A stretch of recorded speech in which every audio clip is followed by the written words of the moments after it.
episode 15, and we're back near Ash Level Crossing. We're exploring abandoned railway lines in West Surrey. Notice it's January 2025 now, and the Chester Bridge is still not open due to failing its safety certificate. This is the old Ash Halt station that remains today. We're exploring the area in the centre of this map, with Ash Green Halt and Tongham Halt abandoned stations.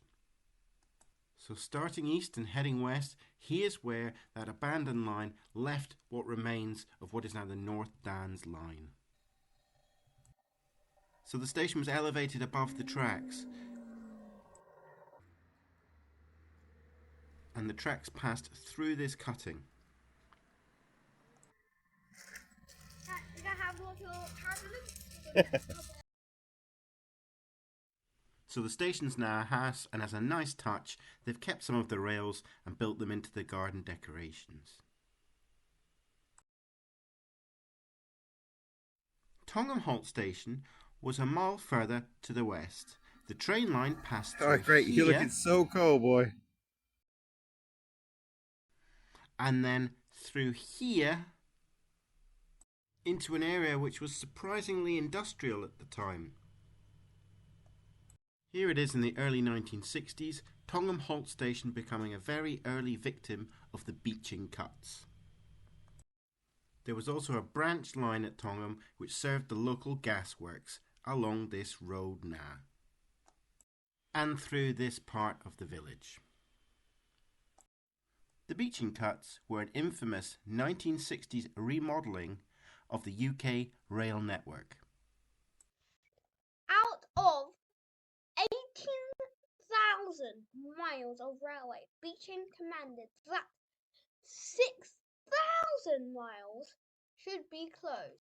2,363 stations were to close. Dr. Beeching found that the line from Thetford to Swaffham in Norfolk carried 5 trains each weekday at an average of 9 passengers per train, and only 10% of the cost were covered by fares. Very interesting, Aaron. Here's where that line rejoined to the London Waterloo to Alton line, which is now a major traffic interchange coming into Farnham.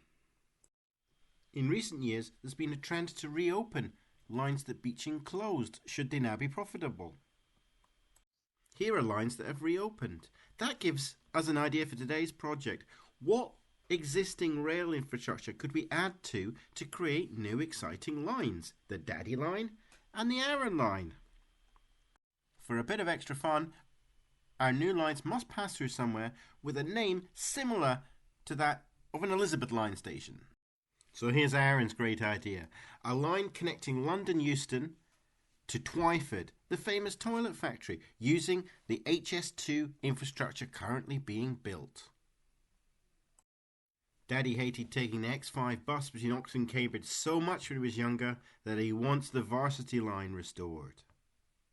To make this work, it's going to go through Hanwell in Oxfordshire, then continue on through Bicester, Milton Keynes, Bedford and Cambridge. We finished this episode with some questions asked by Aaron's subscribers and commenters. What's the name of your favourite London Underground line? Elizabeth line, What's your favourite London Underground station? Waterloo, What's the name of the 4 Monopoly stations? Marylebone, Fenchurch Street, King's Cross, and Liverpool Street. Great. And what do they all have in common? NER, London North Eastern Railway. Brilliant. And which one featured in the Beatles' Hard Day's Night? Liverpool Street. What is the ugliest tube station in London? Hatton Cross. Change on the London Underground system. It is Edgware Edgware Road. And what's the worst? Green Park. Yeah, I agree, Green Park. What was the first bit of London Underground opened and when? Well, the Underground opened in the 80s. 1880s, yep. And the What's the second line and the third line? The second was the district, and then the third was the north. Which is the underground station with the longest escalator? Angel. That's right, 60 metres. Well done. Can you name me 3 underground stations where you can see runways?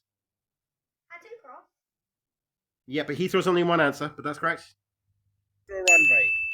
This is the start of the Heathrow runway. And London City. Correct. And do you know the third one? It has to be. That's not happened so far. Is that not Newton and definitely not Stance? I bet it's Gatwick. Do you know what it is? It's Ruislip Gardens, where you can see RAF Northolt. That is the rubbishest place. It's a really good question. Well, I got him in the end, but very, very well done.